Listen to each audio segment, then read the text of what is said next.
Well, a very good afternoon, and thank you very much indeed for letting me speak to you today.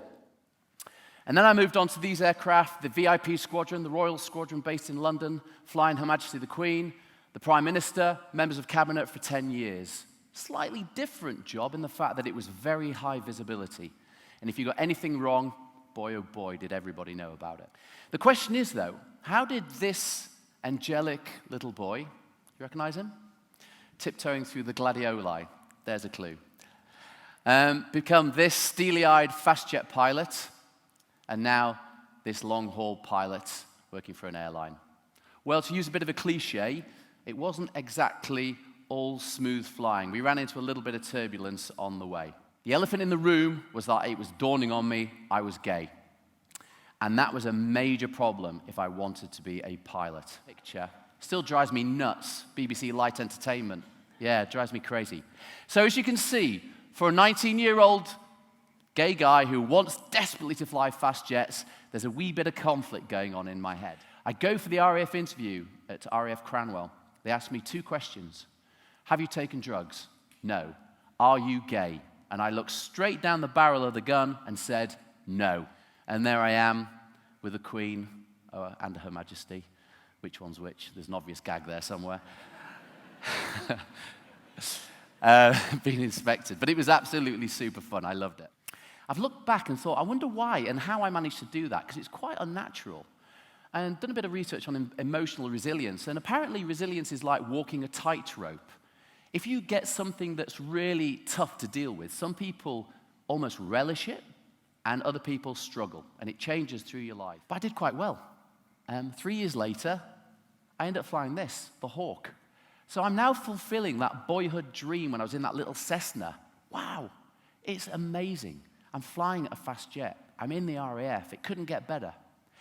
And it all was going well until I started this course at RAF Valley. Now, I talked about it being a very alpha male environment, but we have this concept of the stress bucket. We can take a certain amount of stress. It's like a rubber bucket. We can take a certain amount. And in aviation, we've equated stress with performance and safety. We always have. So I'm already in this danger area. My bucket's overflowing. I go on an air combat mission. The chimp goes crazy because I can't take any more. And I make a big error. I fire a simulated missile at the enemy, and I actually roll the airplane upside down, and I shot down my fellow squadron member. Simulated. This is my big moment. The law changes. Some very brave people go to the European Court of Human Rights and change the law. You can now be gay in the military. So, of course, I'm going to wrap myself in my rainbow flag. I'm going to grab the hand of my boyfriend. I'm going to skip into the squadron. But I didn't. I didn't have the backbone to do it until this guy came along. This is Wing Commander Tom.